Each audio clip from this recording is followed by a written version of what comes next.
Hello guys and welcome to an NGB video review, and this is a big one. I'm Ben, I'm joined by Johnny. Hi. Hello. I've been playing Horizon Zero Dawn. You're a lucky boy. I am indeed a lucky boy. It's really good. Yeah? Yeah. I mean, we had a little playthrough before, didn't we? It looked wonderful. Yes. Yes. I mean, that's the first thing to say. Yeah. This is quite possibly, I think the words I've used in the review are, this is possibly the most technically impressive game I've ever seen. Some of the screenshots from the camera mode you've been sending me look beautiful. Yeah. Yeah, I mean, it does genuinely look absolutely phenomenal. Okay. The technical achievements that they've managed to hit in this game, I don't know how they've done it. I mean, you know, we all said at the time Uncharted 4 looked incredible. Oh, yes. And obviously Uncharted is probably the benchmark for technical achievement on consoles. It's a fine-looking game. Yes. Yes.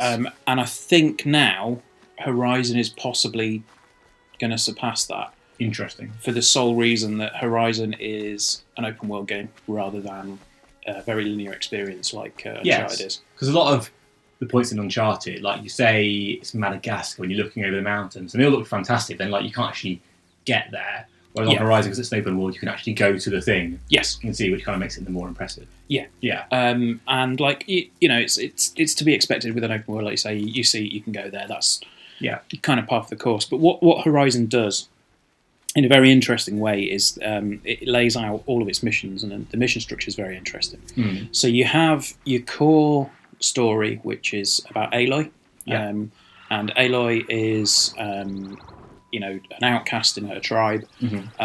She wants to get back into the tribe, and she has to run a test called the Proving. Right. So she goes to do the Proving, and stuff happens, and then the story kicks off. Okay. What happens then is that, you know, Aloy is kind of welcomed into the tribe, and she wants to find out her own personal history. And obviously, you know, as a player, you want to find out what's happened to the world. Yeah.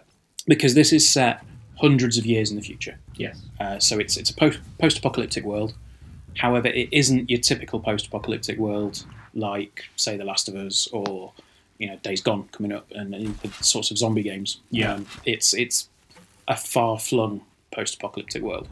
I think when you see, because we're talking about the look of it as well compared to, say, Uncharted 4, and Uncharted 4 is a game sort of based in reality. Yes. Whereas, like, Horizon Zero Dawn, it's very unique and visual looking because it's got really big dinosaurs, robot dinosaurs. Yes, yeah. And it's got a very sort of steampunk's the word I want. I don't know. It's a very I know what you're saying. It's not like steampunk. It's kind of a very primitive look to it. Yeah. But at the same time, you also have these fantastically, you know, technologically advanced robots. Yes. Just roaming all over the place. Sort of like the Mario Brothers film, where like they've got dinosaurs and it's also in the sewer and there's like technology and stuff. Yeah, but this isn't shit. Okay. So, yeah, like the whole premise of the game, you kind of, you know, you have to figure out a lot of stuff about Aloy's past and humanity's past as well. Yeah. There's a lot that obviously I can't talk about for spoiler reasons, but what they do with the side missions is really impressive. So when you go through the game, you'll pick up your side missions as you do in an open world game. But some of those side missions introduce you to new characters, and the characters, I don't know what I can say about it, but some of the characters will play an interesting role later on in the game. In the main story. In the main story. That's very interesting. Rather than these just being a completely optional thing that you can just bypass it and like get to the story without affecting the story. Yes. And I think what Guerrilla have done is they've created a world that obviously it's set on Earth, but like I said, it's hundreds of years in the future. So there's a big event that's happened, and you know these little tribes are the only humans that are left. And like as you go through the game, you'll find out more and more about the world and what's happened. One of the things that they've done is they've taken objects of like the modern era, but what they've done is put strange names against them. I know that's probably a weird thing to hear, but like the collectibles and the things that you find in the environment will have something. When you look at it, you'll see like a picture of it, and it'll be like a digital watch, and it will say bright bracelet, like ancient bright bracelet, or like ancient bangle or something like that. And it's that interesting way of thinking, right, okay, so that they have no concept of what the previous world was like, what our age entailed. And the way that they've managed to do that, and just sort of as if like the internet isn't a thing anymore, like civilization isn't a thing anymore, it's just been wiped off the face of the earth. And people have to discover what's going on. The event that happened, it's not Trump, is it? I mean, they've not mentioned him by name. Okay. Could be. I think it's a good hook though. Not Trump, but I mean like the kind of the setup for it where everyone's aware it's got the big robot dinosaurs. But I really want to play it. I want to know where the robot dinosaurs have come from. Yeah. And I think that's a good hook to get people in. Yeah. It'll work on me. Yeah, absolutely. Moving on to like the gameplay. The gameplay is, in some respects, it's a typical open world game. There is a lot of things like, I've heard some people in the preview stages refer to it as like a Far Cry-esque kind of game. I kind of took quite a lot of like Red Dead Redemption from it. It's got that feel to it where you're on a, in this instance, a robot horse, kind of going through the wilderness, and there are some environments that reminded me of Red Dead. Anyway, but in addition to that, like just the general feel of the game, and the going from town to town, from place to place, figuring out what you need to do to get through hordes of enemies and stuff like that. It's quite good.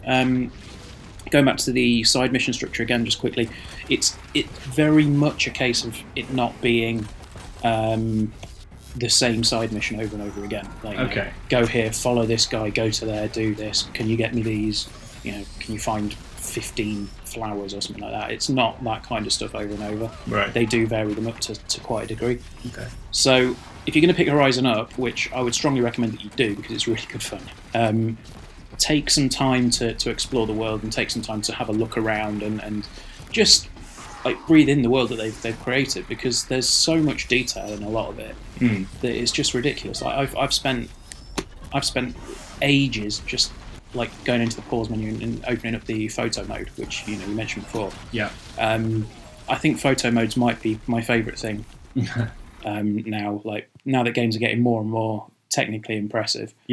Like it'd been rubbish on like Micro Machines, but like on like Uncharted and Horizon, it was great. And like there's been some photos. I'll include them in the video, but like just incidental details in the world. Like there's a bit where I'm sort of going through this what seems like a forest, and then it turns out this is actually a street that used to have like street lights and traffic lights and road signs and stuff like that.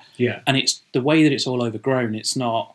It's like The Last of Us, but 100 years down the line. It seems a bit less grim than The Last of Us, which all seem very kind of like decayed urban stuff. Where I think because there's a lot of overgrowth and stuff. And like trees, it seems more like Jumanji. That's actually quite an apt comparison. Thank you. In a weird way, it does look very impressive. I saw you knocking about earlier with a crossbow on it. Sorry, a crossbow, like a bow and arrow. Yes. Situation. Is that like very typical of the weaponry going on? More advanced stuff. There's mainly I think 5 or 6 different weapon types in the game.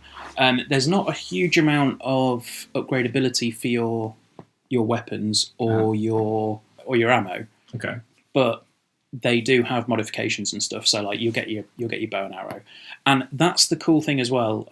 Where there will be points where you think, oh Christ, I'm really outnumbered here, or I've really got an uphill battle to try and get past this point.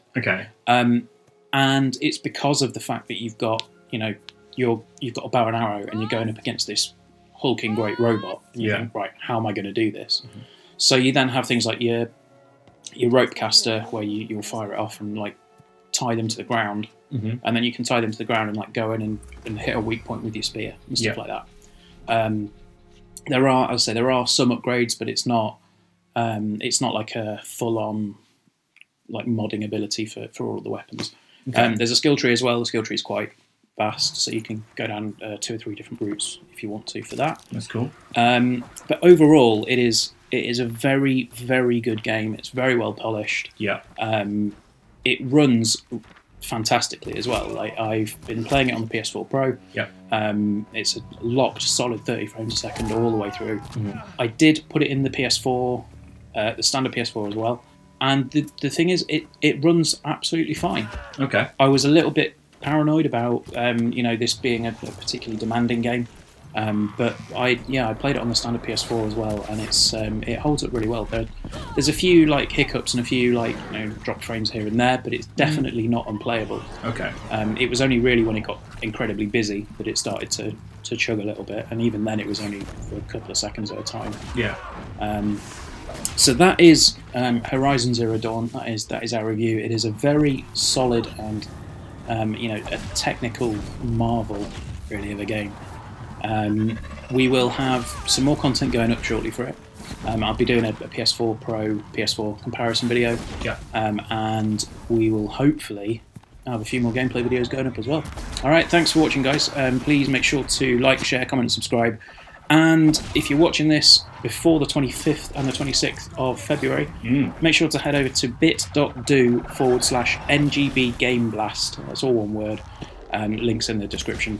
We are giving away a press kit for Uncharted 4 and for Bloodborne, as well as I think about 20 or 30 other prizes as well. I'm genuinely regretting my decision to join NGB now, because if I wasn't part of the team, I could actually be eligible for the prizes. Yeah. Because there are some really good ones. Yes. And I want them. Yeah, we're giving away games, we're giving away peripherals, all sorts of stuff. Yeah. And yeah, the 2 big prizes that we've got are those 2 press kits, which are horrendously rare. That Bloodborne one looks... the Bloodborne one's impressive. I don't even like Bloodborne, but it looks like a nice press kit. Yeah. I'm the same on that one. Anyway, cheers, guys, and we'll see you again soon. Bye. Layers.